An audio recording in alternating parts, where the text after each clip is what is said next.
বিসমিল্লাহির রহমানির রহিম। সম্মানিত সুধী, সকলকে আসসালামু আলাইকুম। আজকের বিষয় হলো প্রথম শ্রেণীর গণিত। এই গণিত বই থেকে আমাদের আজকের আলোচনা হলো পৃষ্ঠা 41। আমরা আজকে দুটি সমস্যা এবং তার সঙ্গে সমাধান দেখব। তো প্রথম যে বিষয়টি আমাদের এই 41 পৃষ্ঠার কথার অঙ্ক, 41 পৃষ্ঠার কথার অঙ্ক 4। মিলিদের বাগানে একটি গাছে 3টি এবং অন্য একটি গাছে 4টি গোলাপ ফুল ফুটেছে। বাগানে মোট কতগুলো ফুল ফুটেছে, এ ধরনের একটি বিষয় এবং এখানে চিত্রের ব্যবহার রয়েছে। আমরা দুভাবে করতে পারি, সেই বিষয়টি দেখব। তো চলুন দেখে নেই। আচ্ছা, প্রথম যে বিষয়টি সেটি হলো আমরা 3 এবং 4 এটি যোগ করে আমরা সরাসরি সমাধান করতে পারি। যেহেতু প্রশ্ন বলেছিল বাগানে মোট কতগুলো ফুল ফুটেছে, তাই আমরা এখানে লিখতে পারি যে বাগানে মোট ফুল ফুটেছে 7টি। তো আমরা এটা লিখতে পারি এবং এর সঙ্গে আমরা এখানে উত্তর কথাটিও দিতে পারি। এটা গেল আমাদের স্বাভাবিকভাবে আমাদের ছোট শ্রমিকরা যখন প্রথম কোনো কথার অঙ্ক করবে তাদের ক্ষেত্রে আমরা এই বিষয়টি একটু তাদেরকে জানাতে পারি। এখন হলো আমরা এই বিষয়টি সরাসরি কথার অঙ্ক দিয়ে কীভাবে শেখাতে পারি সে বিষয়টি একটু দেখব। তো আমরা কথার অঙ্ক দিয়ে যদি সমস্যাটি দেখি তাহলে একটু আমরা উপকৃত হব। সেটি হলো, যেহেতু মিলিদের বাগানে একটি গাছে 3টি এবং অন্য একটি গাছে 4টি গোলাপ ফুল ফুটেছে, সে কারণে আমরা এই প্রশ্নটিকে আমরা এখন আপনাদের সামনে যেটি দেখব সেটি হলো যে এটা একেবারে কথার অঙ্ক দিয়ে আমরা সমাধান করব। তো এই চিত্রের সাহায্যে যেহেতু বলেছে, আমরা শুধুমাত্র এই সমস্যাটিকে আমরা প্রথমত আমাদের ছোটো সময়দেরকে এইভাবে বোঝানোর চেষ্টা করব। তাদেরকে চিত্রের মাধ্যমে বোঝানোর চেষ্টা করব যে তাদের এখানে যে বিষয়টি বলা হয়েছে যে মিলিদের বাগানে 3টি এবং একদিকে 4টি, এই দুটি সংখ্যার যে প্রয়োগ, সেই দুটি সংখ্যাকে যোগ করা হয়েছে এবং এখানে বাগানে মোট ফুল ফুটেছে 7টি। এটা গেল একটা বিষয়। এখন আমরা পরের অংশে দেখব। আশা করছি আমরা প্রথম থেকে শেষ পর্যন্ত ভিডিওতে সময় দিচ্ছি। আচ্ছা, অন্যভাবে লিখলে মিলিদের বাগানে একটি গাছে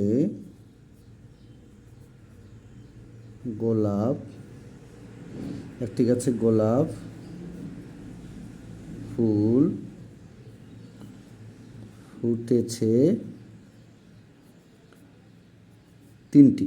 প্রথমে যে আমরা সংখ্যাটি নিয়েছিলাম সেটি এখানে বসাবো এবং আমাদের ছোটো সময় থেকে যেটি বলা হবে সেটি হলো, এখানে তারা যেটি লিখবে সেটি হলো অন্য, শুধু এই অন্য কথাটি লিখবে এবং অন্য একটি কথাটি লিখবে এবং গাছে এইভাবে কমা দিয়ে দেবে, তাহলেই হয়ে যাবে ফুল এবং ফুটেছে এবং 4টি ছিল অন্য একটি গাছে, সেটি আমরা এখানে বসিয়ে দেব এবং শুধুভাবে তাদেরকে এটি টান দিয়ে আমরা যে কাজটি করব সেটি হলো, যেহেতু আমাদের এখানে বলেছিল যে মোট শুধু আমাদের যোগ, যেহেতু আমরা এখানে যোগ করেছিলাম, এটি এখানে তারা দেবে এবং একটি টান দিয়ে তারপরে আমাদের কী করতে হবে সেটি আমরা দেখিয়ে দেওয়ার চেষ্টা করছি। আচ্ছা, যেহেতু আমরা এখানে যোগফল 7 পেয়েছি, এখানেও আমরা একটু বসিয়ে দিই 7টি। এখন এখানে যে আমরা পেয়েছি যে বিষয়টি বাগানে মোট ফুল ফুটেছে 7টি, সেটা শুধু আমরা এখানে এসে বসিয়ে দেব, তাহলে আমাদের হয়ে যাবে এবং যেভাবে আমাদের উত্তর রয়েছে সেভাবে উত্তর দিয়ে দিলেই আমাদের এই 4 নং সমস্যার সমাধানটি হয়ে যাবে। অর্থাৎ বাগানে মোট ফুল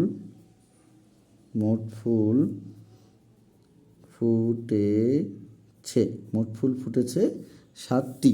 এটা হয়ে গেল। এখন আমরা যে কাজটি করব সেটি হলো যে আমরা এই উত্তর কথাটি আমরা লিখে দেব, উত্তর 7টি। যদি সে যদি কোনো কিন্ডারগার্টেন স্কুলে পড়াশোনা করে থাকে বা এই ধরনের মানসম্মত স্কুলে পড়াশোনা করে থাকে, অতএব দিয়েও কিন্তু এটি হয়ে থাকে। যদি অতএব দিয়ে থাকে তাহলে আমাদের এখানে অতএব দিয়ে দিতে হবে। এই বিষয়টি একটু খেয়াল করব এবং আমরা চলে যাব 5 নম্বরে।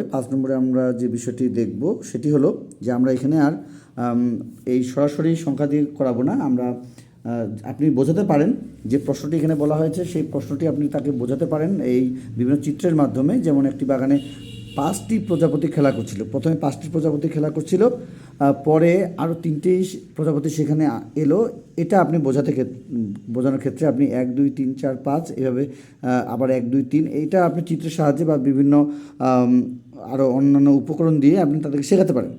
যেহেতু প্রজাপতি বলেছে এবং এখানে সরাসরি চিত্রের মাধ্যমে প্রজাপতি দেয়া রয়েছে, সেহেতু এর উপরে আর কোনো সহজ বা অন্য উপায় আপনি এত সহজে শেখাতে পারবেন না। তো যেহেতু এখানে প্রজাপতি রয়েছে, চিত্র দেয়া রয়েছে, সেহেতু 1 2 3 4 5 এবং এখানে 1 2 3 এই সবগুলো প্রজাপতিকে সম্পূর্ণ গণনা করার পরে যে বিষয়টি হবে সেটি হলো আমাদের উত্তর। এখন আমরা এটা দেখে নেব কথার অঙ্কটি আমরা কীভাবে করতে পারি। আচ্ছা, প্রথম যে আমাদের বাক্যটি সেটি হলো, একটি বাগানে প্রজাপতি খেলা করছিল 5টি, এটা আমরা পেয়েছি। এবং এখানে তারা কি লিখবে, পরে পরে আরও আপনারা যেভাবে সহযোগিতা করবেন যে পরে আরও প্রজাপতি, এই কথাটি এখানে সরাসরি লিখতে পারে বা এইভাবে কমা দিয়েও লিখতে পারে। পরে আরও প্রজাপতি এলো, এই কথাটি তারা অবশ্যই লিখবে। পরে আরও প্রজাপতি এলো, আমরা পেয়েছিলাম 3টি, এই 3টি এখানে তারা দিয়ে দেবে। এবং এর আগের যেভাবে আমরা দেখে দেওয়ার চেষ্টা করছি এভাবে তারা একটা সোজা একটা টান দেবে, যেহেতু মোট এখানে বলেছে অবশ্যই যোগ হবে। এবং যোগ করার পরে যে বিষয়টি দাঁড়াবে এবং কীভাবে তারা এই সমস্যার সমাধান করবে, অতএব দিয়ে লিখবে না উত্তর দিয়ে, সেটি আমরা দেখে দেওয়ার চেষ্টা করছি। আশা করছি প্রথম থেকেই শেষ পর্যন্ত ভিডিওতে সময় দিচ্ছেন। আচ্ছা, তাহলে এখানে 5 আর 3 8টি হয়ে গেল। এখন এখানে যেটি হবে সেটি হলো, এখন বাগানে, এই কথাটি লিখবে, এখন বাগানে প্রজাপতি হলো, এই কথাটি ছিল আমাদের প্রশ্নে যে এখন বাগানে কয়টি প্রজাপতি হলো। তাহলে আমরা দেখতে পাচ্ছি যে 8টি। এখন তারা এখানে সুন্দরভাবে তারা উত্তর কথাটি লিখবে, উত্তর 8টি। তো এমন নতুন নতুন আরও ভিডিওগুলো দেখতে অবশ্যই আমাদের সঙ্গে থাকবেন এবং আমরা সামনে আরও প্রথম শ্রেণীর নতুন নতুন বিষয়গুলো দেখাতে চেষ্টা করব নতুন বই থেকে। আশা করছি আপনারা প্রথম থেকে শেষ পর্যন্ত ভিডিওতে সময় দিচ্ছেন। এবং আপনারা এই যে বিষয়গুলো দেখতে পাচ্ছেন, আমরা যান্ত্রিক ত্রুটির কারণে এর আগে ভিডিও দিতে পারিনি, আমরা আবার চলমান রাখছি। আশা করছি আপনারা আমাদের সঙ্গে থাকবেন, প্রথম শ্রেণীর প্রত্যেকটি বিষয় দেখতে আমাদের সঙ্গে থাকবেন। সকলকে অসংখ্য ধন্যবাদ জানিয়ে আজকের মতো শেষ করছি। খোদা হাফেজ।